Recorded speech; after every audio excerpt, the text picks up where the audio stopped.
So it's my pleasure to introduce the first set of chefs who are cooking the showcase Nature Nurture. It's really a privilege to have you. Every one of the chefs whom we invited said yes first time to come together and share the food that they're going to cook for you. So we have 4. The first chef to come up I'll introduce Chef Nadia Casaperalta. She has always loved the ability of food to convey emotions words cannot. To her, food is language. Growing up in Durango, Mexico, and Elsa, Texas, Chef Nadia was exposed to precious flavors she has come to regard as nearly irreplaceable. She earned her degrees in sociology and anthropology from Kalamazoo College in Michigan, where she whetted her appetite for food culture. Chef Nadia then graduated from the Culinary Institute of America, San Antonio, after which she staged in numerous kitchens around the country and helped realize new ventures alongside restaurateurs. Chef Nadia also holds a Master of Business Administration in Hospitality Management at the University of Houston. When she's not conjuring another project for equity or cooking for people like tonight, you can find her kayaking the Rio Grande Valley waters, hiking beautiful landscapes, and sharing delicious puns with friends and family. Chef Nadia is currently a culinary instructor at South Texas College in McAllen, Texas. So welcome Chef Nadia, who will introduce her dish.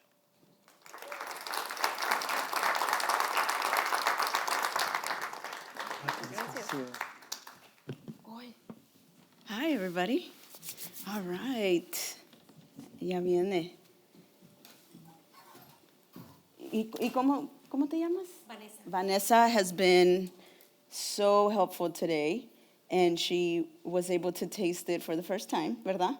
And she's never had rabbit, so 1 down. How many else to go? All right, so yes, what I have for you tonight is a very special dish. I've only had this dish once, and I was about 7 or 8 years old, and it was in my grandmother's house, so I would love to dedicate this dish to her, Fermina Rodriguez Valenzuela. I don't want to summon her. She's still alive, but I don't want to summon her. We'll get to that part of the story tomorrow, or in the deep dive, because there's 2 parts to this dish. There is a recipe, and then there is life lesson, teaching, trauma, I don't know, right? So the dish I have for you today is a rabbit consommé with small, tiny pieces of carrots from our student farm at UTRGV down in Edinburgh, and then wild rice with petals of verdolaga leaves.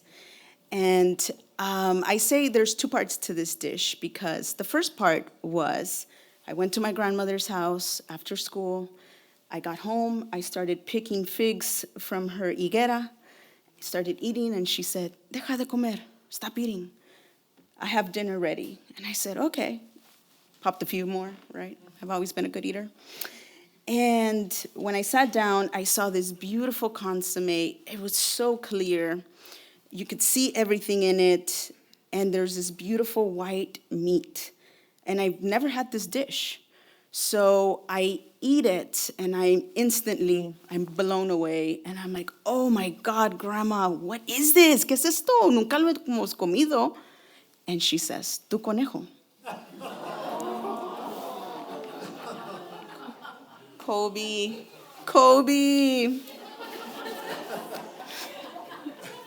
We can laugh about it now. So I had a dilemma, and it was so delicious. I didn't cry because of my connection to my rabbit. I cried because I had an ethical decision as a 7, 8-year-old that it was so good, and I wanted to finish eating it, but I knew that was going to be the wrong decision. I think that's the second part of my grandmother's lesson. See, Fermina is a shaman, but a shaman that is not romanticizing curanderismo. It puts food on the table, so te quita los males. If you want to hex somebody, you go to Fermina. So I think in a way, Fermina was also trying to identify what kind of light worker I was going to be. If I was going to have a shadow side or a light side. And like I said, tomorrow or in the deep dive, we can get a little bit more into it. So today, I implore you, if you come from a different dietary restriction background, if it doesn't pertain to your health but is ethical, if you consent, please try something that is very near and dear to my heart, but also to the sustainability of our people. To Fermina, this was not a pet. It was a source of food, and it was a source of food that came from the land. I wasn't able to understand the consommé until I was taught a French technique in culinary school, and actually realized that making a consommé, clarifying it, is such a difficult process. So she honored that animal. And I hope you enjoy it today. If you don't, that's okay, smell it, because the broth it sinks. It's a very humble soup. It's very minimal, as our consumption used to be and should be now in the future. So thank you, enjoy it.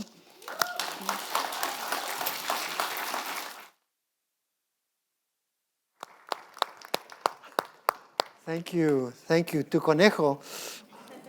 Our second dish. Bad bunny. Chef Robert Bobby Gonzalez is a native of Laredo. He received a bachelor's degree in advertising and promotion and computer science from Chicago DePaul University in 1997. When his studies permitted, he spent time in the kitchen of the pioneering Chicago Japanese restaurant Yoshi's Cafe, where he was encouraged to pursue a culinary education. He received his associate degree in culinary arts from New England Culinary Institute in 1999. And his career led him to fine dining restaurant work. He first worked at the Four Seasons Resort in Las Colinas and eventually at the famed 3 Michelin star Le Bernardin in New York City. In 2000, Gonzalez decided to return to his hometown of Laredo, where he is celebrating the flavors rooted in his family and community, but also exploring new horizons. He says, "It seems like people here always say that we only have tacos, tacos, tacos, tacos." So in 2011, he opened El Capataz to affirm, of course, the importance of tacos, but also to explore new influences from the Caribbean and Latin America on the Mexican food of his home region. He later opened La Tabernilla, giving a nod to Spanish tapas traditions, his 2 restaurants. Please welcome Chef Bobby Gonzalez.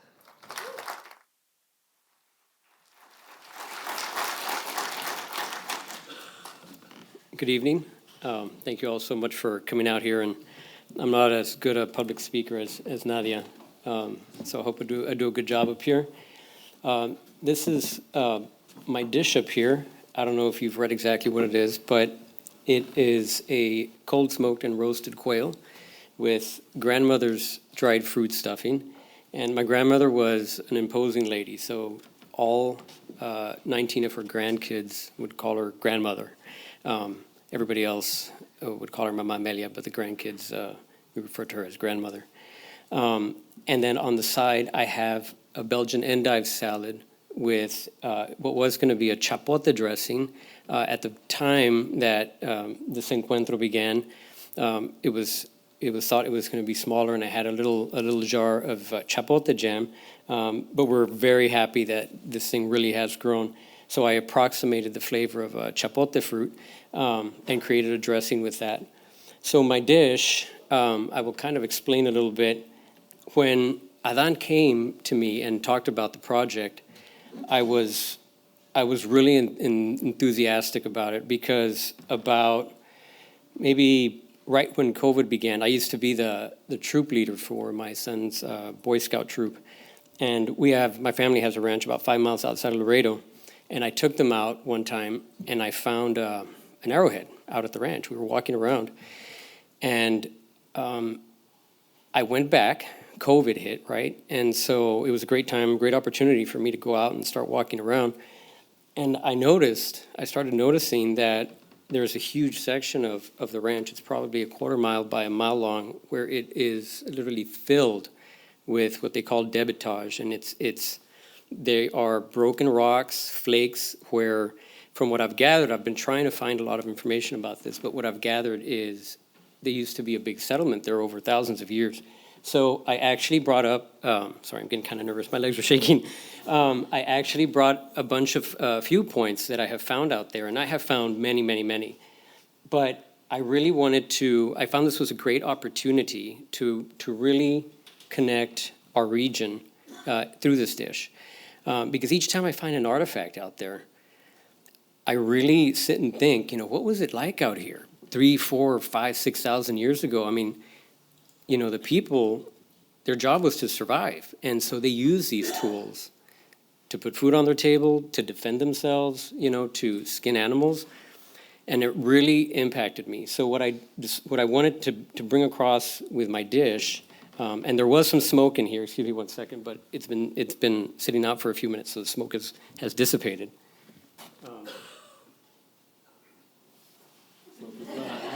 There was smoke there, I promise. So I kind of wanted to show and showcase, the native animals really that people would have feasted on. So starting with a roasted quail, grandmother's dried fruit stuffing. My great-grandfather was from Spain. So he showed my grandmother, I guess, a dish that was dear to him. This is how the story goes. By the time I moved back to Laredo, my grandmother had passed on. So from my aunt, I got the story that my great-grandfather had shown her the stuffing he liked. And it kind of has like Moorish influences because I guess of the dried fruit. And I used turkey in it. So the stuffing, a lot of us think of stuffing as a holiday meal, but we had this stuffing at almost every single family gathering, Easter, 4th of July, and everybody loved it. So it's this weird, it's like this sweet, savory meat and dried fruit stuffing. So I used turkey in that.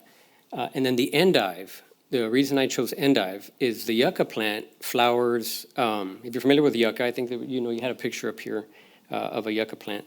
So it throws out this stalk, and it has these beautiful off-white little blossoms, and they're ephemeral. I mean, they're there a week, and then they disappear. And you taste them, and they're like they're succulent. They're like bursting with water. They're slightly sweet, and then they're bitter at the end. And endive does a really good job of simulating that. So I think the endive was a perfect choice. So when you taste these things tonight, you're really tasting, I think, my part of Texas and that region of the Rio Grande. So Laredo, if you're not familiar with Laredo, it's on the border of, obviously it's at the border down here, right? So it's really, I think, representative of the nature and the history of my area. And that is my dish. And you're more than welcome when you, I'm not sure if you're going to come up here and see the dish, but I'll have the arrowheads up on my station, and feel free to take a look at them. In my pocket, I have a couple of more. It's incredible the skill. They're really small, and it's incredible the skill that these people must have had to make these. And then I don't even know how it lasted for thousands of years. I'll show you later. They're intact, really small ones. Absolutely beautiful. So it's amazing, really. I think, I guess, the tenacity that people had to survive in our area. But thank you very much. I appreciate it. I hope you enjoy our food. Thank everybody for all the help that you've given. Thank you very much. Muchas gracias por todo.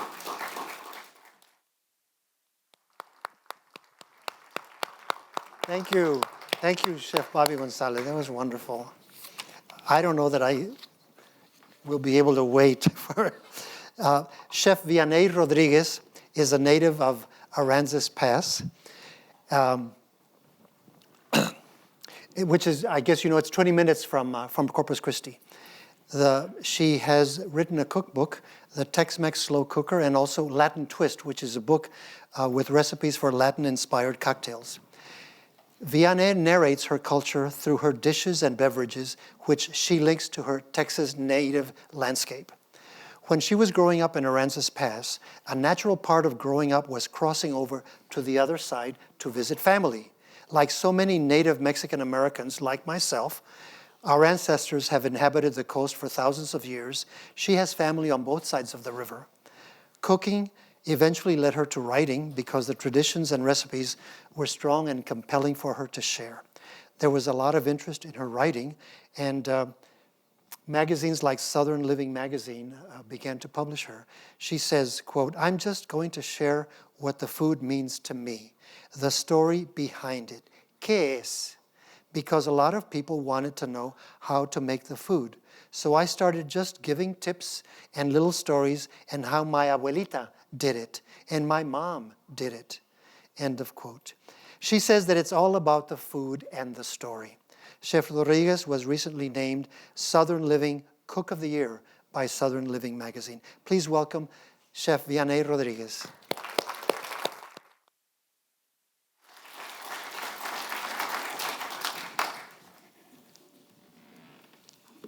Gracias.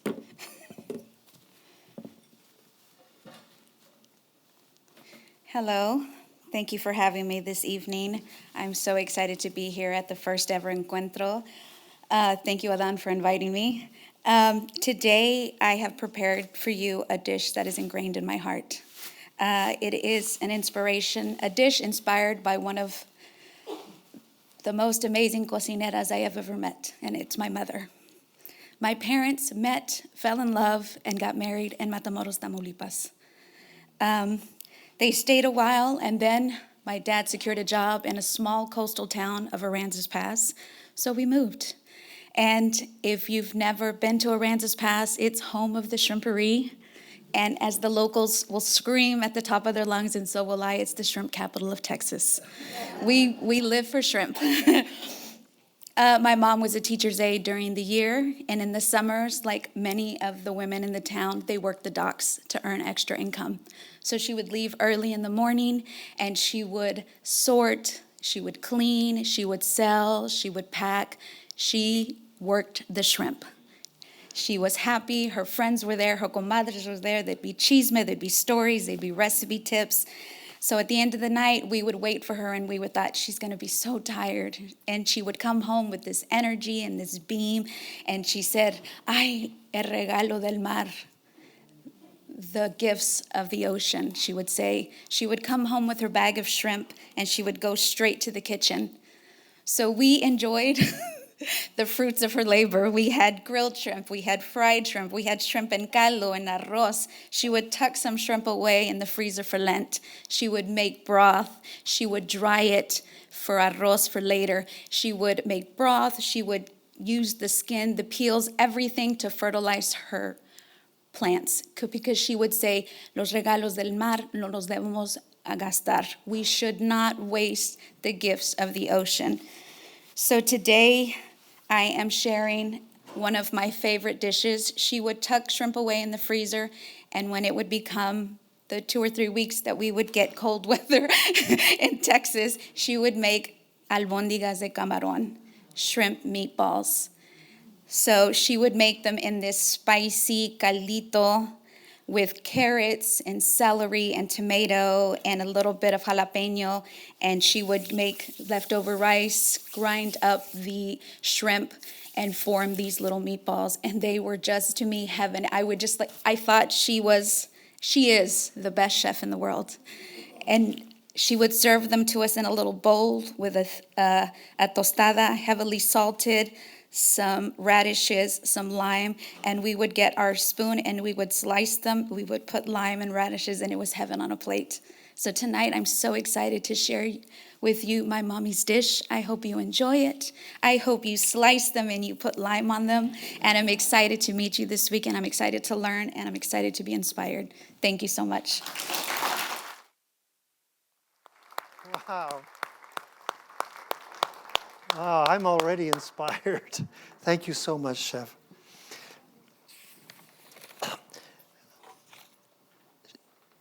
Chef Andres Garza is a Chicano chef and anthropologist born in North Mexico and raised in the Rio Grande Valley.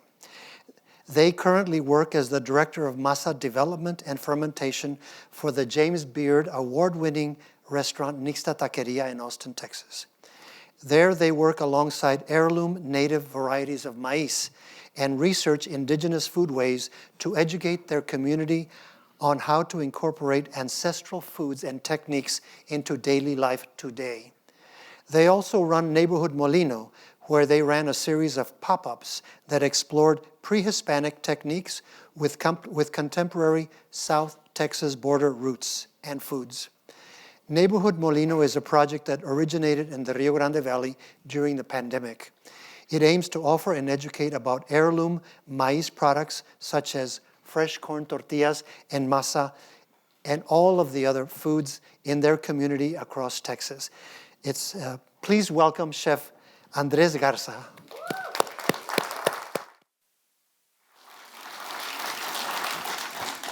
Hello, there's a dish. I've been trying to make this dish for a while. It's a mesquite tamal. Thank you so much, Pati. Mesquite is something that I started learning more about recently. I don't know, for a long time, like whenever I was taught about Mexican food, it was a lot of like, maize is like the foundation, maize is God, maize is life. And, like relearning that like corn wasn't really harvested like in these regions until like after the Conquista. I was just like trying to re-explore what that was. So last year I went to my hometown of Monterrey for the first time after 8 years and not being able to go back. And in the Barrio Antiguo, which is like the old center of town, I ran into an anthropologist wearing like a Colombiano hat. And he was just selling books out there. And he also like writes books, and one of them was called La Gente del Mezquite, which is an ethnohistory of northern Mexico and South Texas. And there was just like one paragraph that mentioned mesquite tamal. Mesquite tamal was just like, how they describe it in the book, it was like a dry cake using like the mesquite flour that people would just grind on the metate and use that. And that was like the food to preserve. Like it was a preserved food, so that mesquite tamal would last like months and months. And I was trying to figure out a way to recreate that because it's something that I had never seen or heard of before or had. And I remember like growing up in McAllen, like, in my family's like lands, like there was always mesquite there, and I remember like breaking it, smelling it, but not knowing how to work with it or how to eat it. So this is like a year of work trying to recreate it in a way that I felt happy with. At first I tried using like pecans to like make a butter and like use that as the base for the tamal.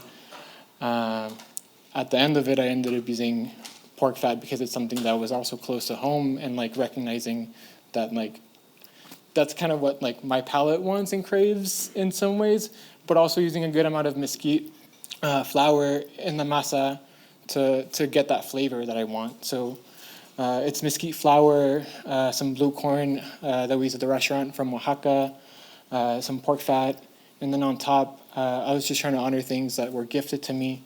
So the mole is made with some native chiles, like chiltepin that I was gifted by my friend from the Sonora Desert. There's also mesquite flour in the mole, and then some duck stock that was used to make it.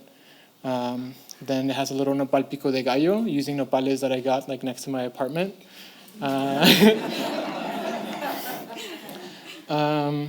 And yeah, it's just a very homey dish. There's no filling in it. I just wanted you all to taste like the actual masa, to get a flavor of what mesquite tasted like, and try to meet people in the middle with the texture of tamales that we know from like growing up, but just trying to honor the land in the same way.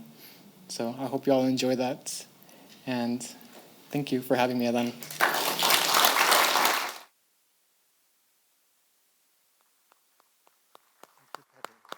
We eat now, right? We eat now, I think. So, you all are excused from the classroom? No, well, there are two locations, so please mill about. Behind the stage, on the stage, are two of the chefs. Who is behind the stage? Who is on the stage? Nadia's rabbit consommé, and Chef Gonzalez's quail with the grandmother stuff in his back here. And then walk to where the big room was, back there where the bar is. Where the Encuentro sign is on the door, the other two chefs are there. So mingle, mix, get your questions that you want to ask. You can ask them there, or we'll have your questions here. Please enjoy the dinner.